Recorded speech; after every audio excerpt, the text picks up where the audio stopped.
The silence of the Boneyard was the kind that settled deep in a man's bones, heavier than gravity. It was a graveyard of ships, a sprawling expanse of twisted metal and shattered hulls drifting in the dark, forgotten by the governments that built them and the wars that destroyed them. Ronin liked it that way. People were loud, politics were messy, but a dead engine block, that was honest. You fixed it or you didn't. It didn't lie to you and it didn't stab you in the back for a promotion. Ronin adjusted the grip on his magnetic grapple. He wasn't a young man anymore. The ache in his knees was a reliable barometer for the station's humidity regulators, and his hands were scarred maps of every mistake he'd made in 40 years of salvage work. He moved through the floating debris with the slow, deliberate economy of a veteran. Young bucks moved fast, wasted oxygen, and made mistakes. Ronin moved like a glacier, unstoppable and inevitable. He was looking for a hyperdrive coil from an old Federation cruiser. Instead, he found trouble. It wasn't a cruiser. It was an escape pod, sleek and silver, polished to a mirror shine that looked obscene against the rusted carcasses of the salvage yard. It didn't belong here. It looked like money. It looked like politics. It looked like a headache Ronin didn't need. He clamped his boots to the hull of the pod. His maglocks engaged with a heavy metallic thud that vibrated up his shins. He pulled a pry bar from his belt. The airlock was sealed tight, military-grade encryption. A younger Ronin might have tried to hack it. The Ronin standing there today just located the emergency manual override, a hydraulic latch meant for fire crews, and leaned his weight into it. Metal groaned, protesting the intrusion before the seal popped with a hiss of escaping atmosphere. The interior smelled of ozone and burnt copper. That was the smell of a fried life support system. Ronin didn't rush. He stepped inside, his flashlight cutting a beam through the thin haze of smoke. There was a pilot, or what was left of him, slumped over the console. Ronin didn't look twice. He'd seen enough dead men to know they didn't have much to say. But in the passenger harness, something stirred. It was a woman. At least she had the shape of one. Her skin was a pale, alabaster shade that didn't look quite right under the harsh beam of his light. And the blood soaking her side was a dark, viscous violet. She was dressed in robes that cost more than Ronin's entire ship, silk and synthetic weave torn to shreds. He stood over her for a long moment, listening to the ragged wheeze of her breathing. The smart thing, the survivor's thing, was to turn around, weld the door shut, and pretend he never saw this. High-value targets in unmarked pods usually meant a cleanup crew wasn't far behind. Getting involved was a good way to end up as just another piece of debris floating in the dark. But Ronin had a code. It was an old code, one that didn't fit in this new galaxy of backroom deals and disposable loyalties. You don't leave a wounded soldier on the field, even if you don't know whose flag they salute. It's the kind of principle that gets men killed, but it's the only thing that lets them sleep at night. If you've ever had to carry a burden like that, you know exactly what I'm talking about. "All right," Ronin grunted, his voice rough from disuse. "Let's get you out of the can." He didn't ask for permission. He unbuckled the harness, catching her weight as she slumped forward. She was lighter than she looked, fragile as a bird. He threw her over his shoulder in a fireman's carry, ignoring the protest of his lower back. He moved back to his shuttle, the mule, with steady, purposeful strides. He didn't run. Panic kills. Discipline saves. Back on the mule, he laid her out on the metal slab in what he jokingly called the med bay. It was really just a converted cargo hold with a sterilization lamp and a box of surgical tools he'd traded a crate of whiskey for 3 years ago. The ship hummed around them, the vibration of the old fusion drive a familiar comfort. He stripped away the expensive, ruined fabric of her robes to get to the wound. It was a jagged laceration across her abdomen. Shrapnel, nasty business. The violet blood was still oozing, sluggish and dark. Ronin washed his hands with antiseptic that smelled like grain alcohol and snapped on a pair of gloves. He didn't have a medical droid. He didn't have a regeneration tank. He had a needle, sutures, and a bio-sealant gun that was technically meant for hull breaches, though the manufacturer claimed it worked on organic tissue in a pinch. He worked in silence. His hands, usually clumsy with a coffee cup, were steady as stone when there was work to do. He cleaned the wound, digging out 3 shards of metal with forceps. She twitched, a low moan escaping her lips, but she didn't wake. Good. Screaming didn't help the stitching. He sewed her up. It wasn't pretty work. He wasn't a plastic surgeon looking for a paycheck, but it was tight, secure, and would hold. That's all that mattered. He sealed the sutures with the biofoam, watching it harden into a protective layer. He checked her vitals on the old scanner mounted on the wall. Her heart rate was fast but steadying. She was tough. He respected that. Ronin wiped the violet blood from his hands with a rag and tossed it into the incinerator chute. He brewed a pot of coffee, black, thick as crude oil, and sat in the corner watching her. He cleaned his tools while he waited. A man takes care of his tools and his tools take care of him. It was a simple transaction the rest of the universe seemed to have forgotten. It took 6 hours for her to wake up. Ronin was reading a paper book, a Western novel older than the ship itself, when she gasped. It was that sharp intake of breath of someone waking up from a nightmare into a reality that might be worse. She tried to sit up, but the pain hit her, and she collapsed back onto the metal slab, clutching her side. "Stay down," Ronin said. He didn't look up from his book. "Unless you want me to stitch you up again." I charged double for the second time. Her head whipped toward him. Her eyes were wide, a striking shade of gold with vertical slit pupils. Definitely not human. She looked around the cramped utilitarian room, taking in the exposed pipes, the smell of grease and antiseptic, and the old man sitting in the shadows, where her voice was a rasp. She coughed, trying to clear her throat. "Where am I? Who are you?" "You're on the mule," Ronin said, finally closing his book and setting it on his knee. "I'm Ronin. I pulled you out of a wreck in the Boneyard. You were bleeding out." She touched the bandage on her side, her fingers trembling. She looked down at herself, realizing she was dressed in one of Ronin's oversized gray mechanic shirts. She looked back at him, fear replaced by a sudden icy indignation. "You touched me?" she whispered, the tone sharp enough to cut glass. "You laid hands on me?" Ronin took a sip of his coffee. He didn't like her tone. It reminded him of officers who inspected the barracks with white gloves, looking for dust while men were dying in the mud outside. "Lady, I pulled shrapnel out of your gut and sewed you back together," Ronin said, his voice flat. "You're welcome." She struggled to sit up again, fighting the pain with visible effort. She had dignity, he'd give her that, or maybe just stubbornness. The line between the two was thin, and Ronin walked it every day. "Do you have any idea who I am?" she demanded. Her posture straightened even as she sat on a stained medical slab in a junker ship. She radiated authority. It was a habit ingrained deep. Ronin looked her in the eye. He didn't blink. "I know you're a fugitive, a victim, or a fool," he said. "Maybe all three. But right now, you're just cargo that eats my food and uses my oxygen. So don't play the do you know who I am game with me. In this ship, rank is determined by who fixes the engine. And I don't see a wrench in your hand." She stared at him, stunned. She clearly wasn't used to being spoken to like a subordinate. Her mouth opened, then closed. She looked at the bandages again. You are a doctor?" she asked, her voice softer, uncertain. Ronin snorted. "I'm a mechanic. Flesh isn't that different from machinery. Pipes, pumps, and filters. You were leaking fluid. I patched the leak, don't overthink it." He stood up and poured a cup of water from a pitcher, walking over to hand it to her. She looked at the cup like it might be poisoned, then looked at his face. She saw the lines around his eyes, the gray in his beard, the calluses on his hands. She saw a man who had survived things she had only read about in history files. She took the cup.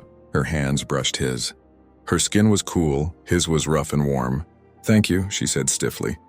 It sounded like a word she didn't use often. "Don't thank me yet," Ronin said, turning back to his chair. "We're 3 days from the nearest outpost and I'm low on rations. If you like synth-paste and stale coffee, you're in for a treat. If you're expecting caviar, you're going to be disappointed." He sat down and picked up his book. "Rest? If you pop those stitches, I'm using the stapler next time." The days that followed fell into a routine. Silence, interrupted by the groan of the ship's hull and the occasional brief conversation. Ronin worked. He was always working. There was always a seal to tighten, a filter to scrub, a circuit to bypass. He ignored her mostly, letting her heal. He wasn't a nursemaid, she watched him. She sat on the edge of the cot, wrapped in a blanket, her golden eyes tracking him as he moved around the ship. She saw how he checked the gauges 3 times. She saw how he cleaned his weapon, an old projectile pistol heavy and obsolete, every night before he slept.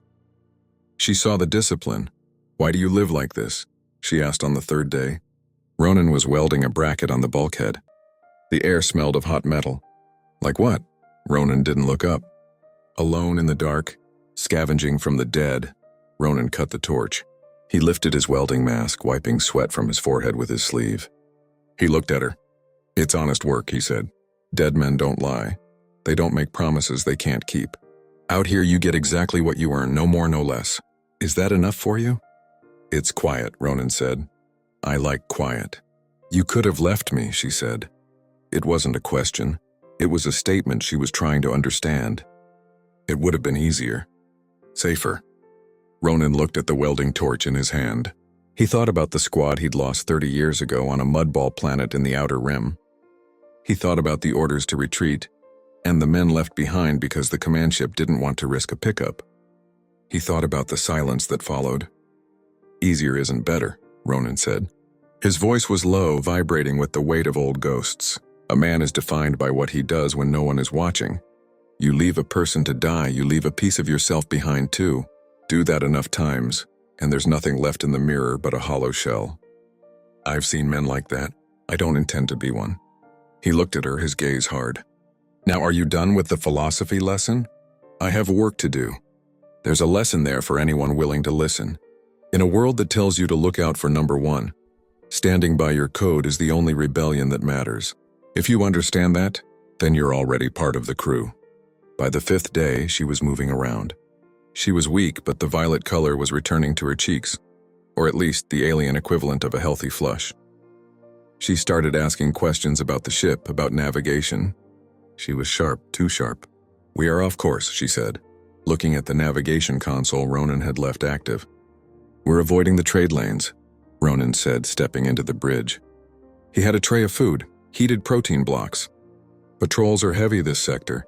I don't have a permit for a passenger, especially one without an ID chip. We need to go to the core systems, she said, her voice taking on that command tone again. I must contact my family. We're going to Freeport 7, Ronin said, setting the tray down. You can call whoever you want from there. I'm dropping you off. No. She stood up. She was shorter than him, but she held herself like she was 10 feet tall. That is unacceptable. Freeport 7 is a lawless den of pirates. I will not survive an hour there. Then keep your head down, Ronin said, taking a bite of the tasteless block. I'm a hauler lady, not a taxi service. I go where the fuel lasts. I can pay you, she said. More than you can imagine. Enough to buy a fleet of these rusted buckets. Ronin stopped chewing. He swallowed slowly. He stood up and walked over to her, invading her personal space just enough to make a point. Don't insult my ship, he said quietly. And don't insult me with money I haven't seen. I've heard I can make you rich from a dozen grifters in this sector. Usually right before they try to stick a knife in my ribs. I'm not a grifter. Her eyes flashed. I am... She stopped. She looked away, biting her lip. You're what? Ronin crossed his arms. Go ahead, say it. You've been dying to tell me for 5 days. She took a deep breath. She looked him in the eye, and the mask of the haughty passenger dropped, revealing a terrified, desperate woman underneath. I am being hunted, she said softly. By the Obsidian Vanguard. Ronin went still. The air in the bridge seemed to drop 10 degrees. The Obsidian Vanguard wasn't a pirate crew. They were a paramilitary death squad, a private army that toppled governments and liquidated corporations. They were professional, ruthless, and they didn't leave witnesses. If they were after her, then the mule was already a flying coffin. Ronin walked to the viewport. He looked out at the stars, cold and distant. He rubbed the back of his neck. You possess a talent for complicating a man's retirement, Ronin muttered. Easier isn't better, Ronin said. His voice was low, vibrating with the weight of old ghosts. A man is defined by what he does when no one is watching. You leave a person to die, you leave a piece of yourself behind too. Do that enough times and there's nothing left in the mirror but a hollow shell. I've seen men like that. I don't intend to be one. He looked at her, his gaze hard. Now are you done with the philosophy lesson? I have work to do. Well, there's a lesson there for anyone willing to listen. In a world that tells you to look out for number one, standing by your code is the only rebellion that matters. If you understand that, then you're already part of the crew. By the 5th day, she was moving around. She was weak, but the violet color was returning to her cheeks, or at least the alien equivalent of a healthy flush. She started asking questions about the ship, about navigation. She was sharp, too sharp. We are off course, she said, looking at the navigation console Ronin had left active. We're avoiding the trade lanes, Ronin said, stepping into the bridge. He had a tray of food, heated protein blocks. Patrols are heavy this sector. I don't have a permit for a passenger, especially one without an ID chip. "We need to go to the core systems," she said, her voice taking on that command tone again. "I must contact my family." "We're going to Freeport 7, Ronin said, setting the tray down. "You can call whoever you want from there." "I'm dropping you off." "No." She stood up. She was shorter than him, but she held herself like she was 10 feet tall. "That is unacceptable. Freeport 7 is a lawless den of pirates. I will not survive an hour there." "Then keep your head down," Ronin said, taking a bite of the tasteless block. "I'm a hauler lady, not a taxi service. I go where the fuel lasts." "I can pay you," she said. "More than you can imagine. Enough to buy a fleet of these rusted buckets." Ronin stopped chewing. He swallowed slowly. He stood up and walked over to her, invading her personal space just enough to make a point. "Don't insult my ship." "We all die somewhere," Ronin said, his eyes scanning the darkness. "The trick is making sure it isn't today." He cut the main engines. The roar died, replaced by the terrifying silence of the vacuum. The ship drifted on momentum, sliding deep into the crevasse of the asteroid. Above them, 3 sleek black shapes screamed past, their engines burning blue-hot. The Vanguard interceptors. They circled once like sharks scenting blood, then blasted away toward the open belt. Ronin let out a breath he didn't know he was holding. He leaned back, the leather of his pilot's chair creaking. "We wait," he said. "For how long?" "Until they get bored or run out of fuel. Impatience kills more soldiers than bullets ever did." They sat in the dark for hours. The temperature in the cabin dropped. Ronin threw her a wool blanket from his bunk. He didn't take one for himself. The cold kept him sharp. "Why?" she asked suddenly. Her voice cut through the silence. Ronin lit a cigar. He shouldn't. Life support was on reserve. But he figured if they were going to suffocate, he might as well enjoy it. The tip glowed cherry red in the gloom. "Why what? Why risk this?" "You don't know me. You don't like me. You could have jettisoned the pod when the Vanguard showed up. They would have let you go." Ronin watched the smoke curl toward the air recycler. "Maybe," he said. "Or maybe they would have vaporized me just for seeing them. But that's not it." He turned to look at her.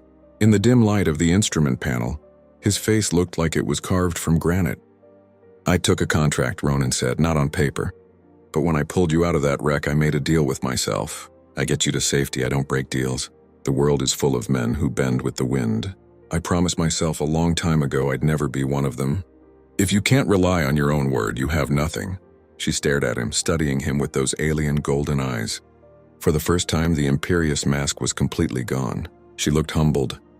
"You are a strange human, Ronin," she said softly. "My people, we calculate value. We weigh risk against reward. You operate on a currency that has been obsolete for centuries." "Honor isn't obsolete," Ronin said, taking a drag. "It's just rare and expensive." Suddenly, the ship rocked violently. A deafening clang reverberated through the hull. "Grapples," Ronin barked, spitting the cigar. "They found us." He didn't waste time with the engines. He grabbed the shotgun clamped under the console, a pump-action relic that fired depleted uranium slugs. Energy shields could stop lasers. They couldn't stop 4 ounces of heavy metal moving at supersonic speeds. "Get to the cargo hold," Ronin ordered, racking the slide. The sound was distinct, mechanical, and terrifying. "Lock the door. Don't open it unless you hear my voice. If anyone else tries to open it, you use the cutter."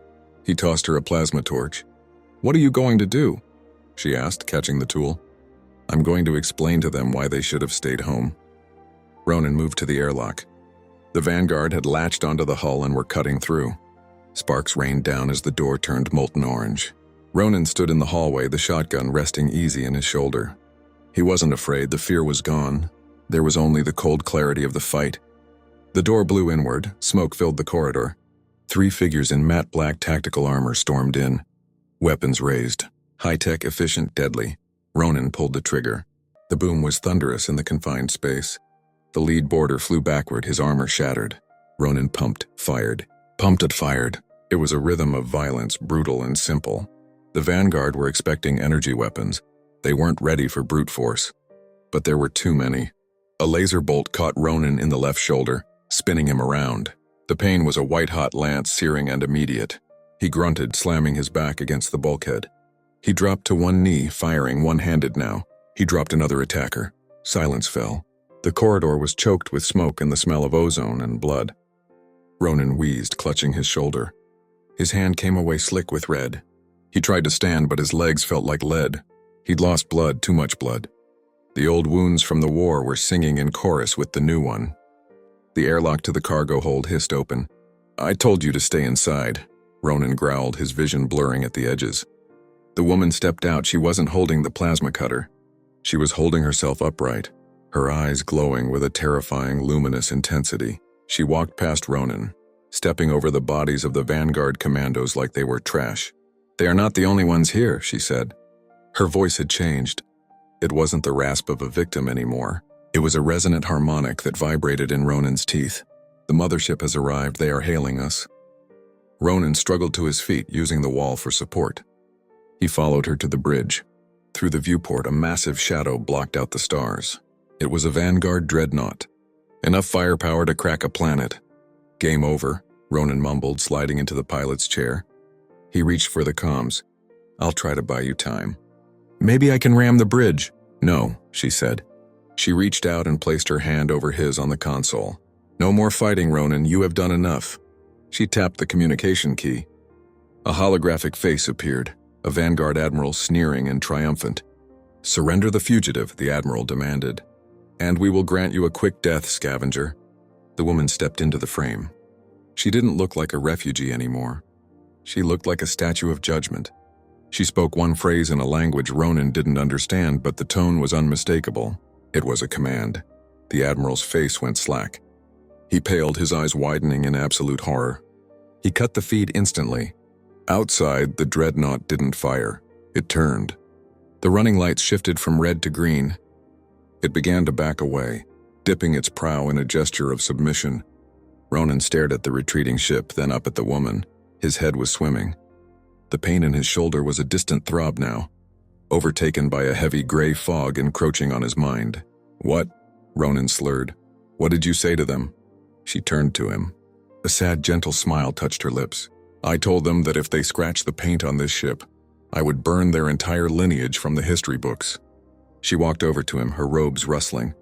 She placed a hand on his uninjured shoulder. "You asked who I was, Ronin.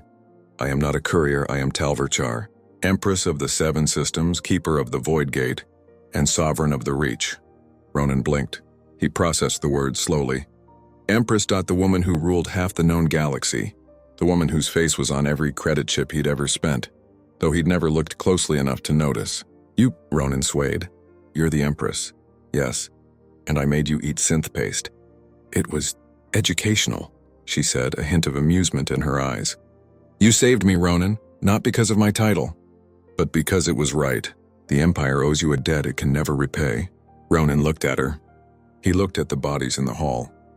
He looked at his ruined shoulder. He let out a long, ragged breath.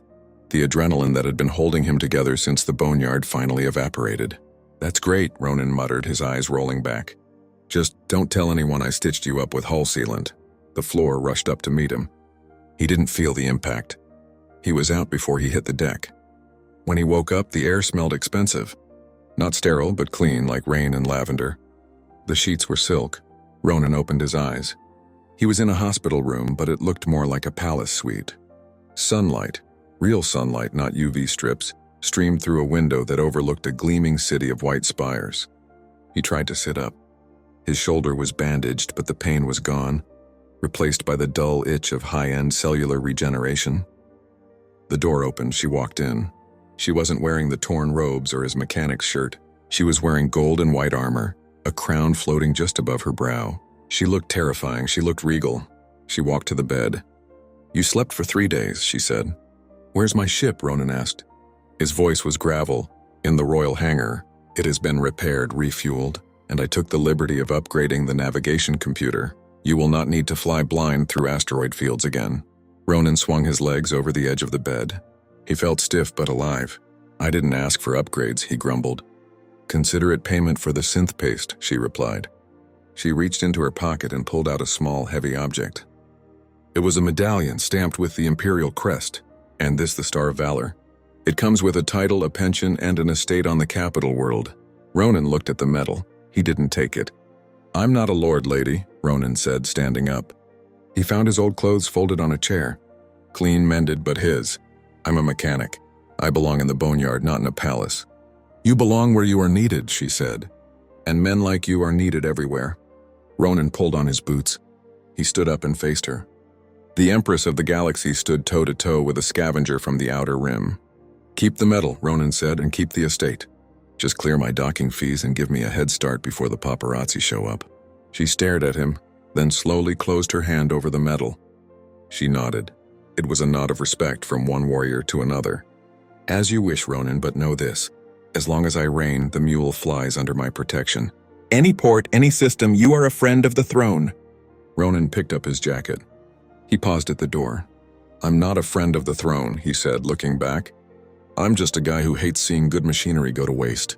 You take care of yourself, Empress. Try not to crash any more escape pods. He walked out. He didn't look back at the luxury, the power, or the woman who could have given him the universe. He walked straight to the hangar, to the ugly, scarred, reliable hunk of metal that was his home. He strapped into the pilot's seat. The smell of grease and old coffee welcomed him back. It smelled like freedom. He fired the engines. The vibration hummed through his bones. There are people who spend their whole lives chasing titles, chasing recognition, chasing a thank you from a world that doesn't care. And then there are men who do the job because the job needs doing. They don't want the medal. They just want the peace of mind that comes from knowing they didn't fold when the pressure hit. Ronin punched the throttle, blasting out of the atmosphere back into the cold, honest silence of the dark. If you understand why he walked away from the palace, then you're exactly where you belong. Welcome to the crew.